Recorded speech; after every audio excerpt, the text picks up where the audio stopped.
It is 11 p.m. You are walking home. You've walked this exact route 100 times during the day.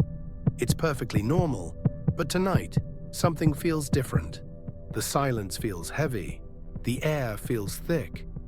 You find yourself walking a little faster, clutching your keys, scanning the shadows. You aren't in immediate danger. There is no one there, but your brain is screaming at you that something is wrong. We've all felt it. That specific creeping anxiety when a street just feels off. We usually blame it on the dark, or maybe a scary movie we watched too recently. We tell ourselves we're just being paranoid. But what if I told you that fear isn't just in your head? It is actually in the geometry. It's in the light spectrum. It's in the architecture. Today we are deconstructing the psychology of the creepy street. We're going to look at how bad urban design triggers our primal survival instincts, and why some places feel like a horror movie set, while others feel like home. Let's start with the most obvious culprit: lighting. But it's not just about how bright it is, it's about how honest it is. For decades, cities used high-pressure sodium lamps. You know them, that sickly deep orange glow. While they are energy efficient, they have a terrible color rendering index, or CRI. CRI measures a light source's ability to reveal the true colors of an object. Under that old orange light, a red jacket looks brown, green grass looks gray, human skin looks dead. When your eyes can't distinguish color, your brain loses data. You can't tell if that shape in the bushes is a person or a trash can. This lack of information triggers a low-level alert mode in your amygdala, the fear center of your brain. But modern LEDs aren't always the solution. Have you ever walked down a street that was too bright? Usually these lights are spaced too far apart. This creates the zebra effect, zones of blinding white light followed by pockets of absolute pitch blackness. This ruins your night vision. Every time you step into the cone of light, you are blinded to what's hiding in the dark just 5 feet away.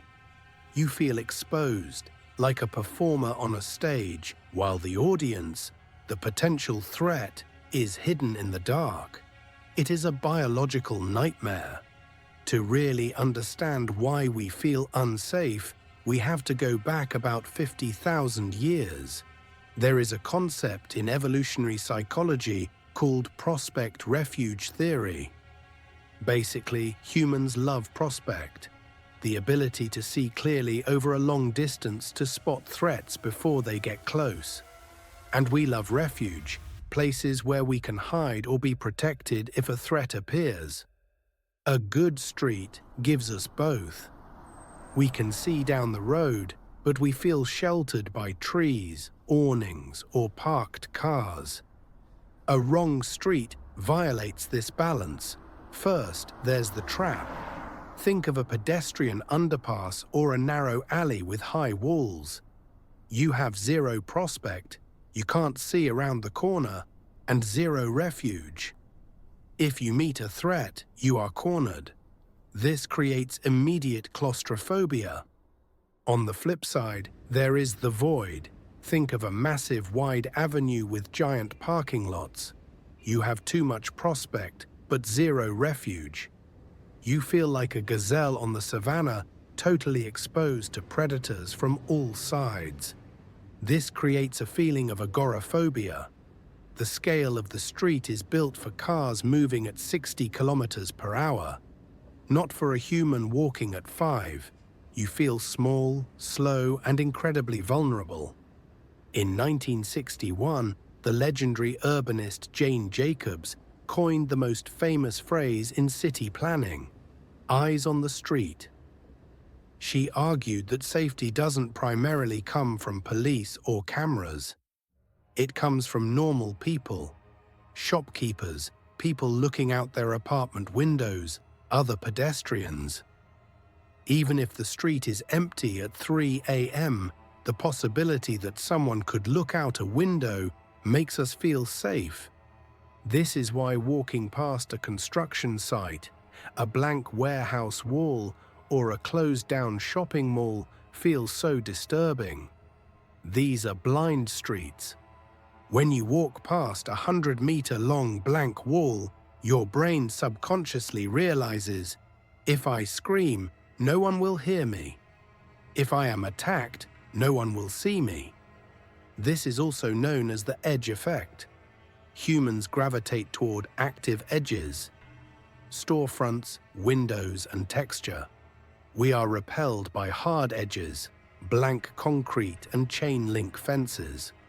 When a street offers no interaction, it feels liminal. It feels like a space that humans aren't supposed to be in. And if humans aren't supposed to be there, what is supposed to be there? Finally, there is the signal of abandonment. You've probably heard of the broken window theory.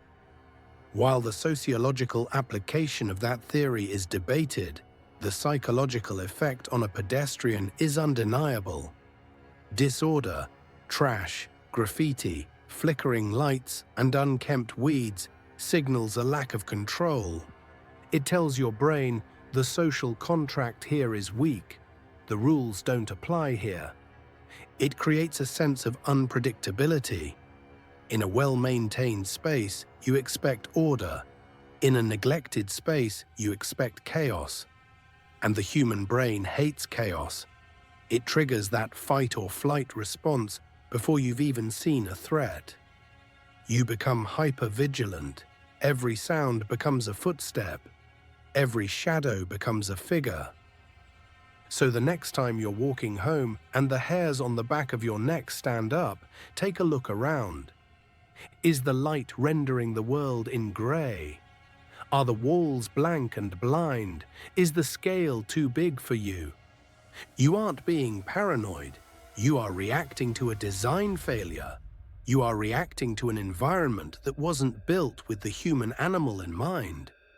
Good urban design is invisible.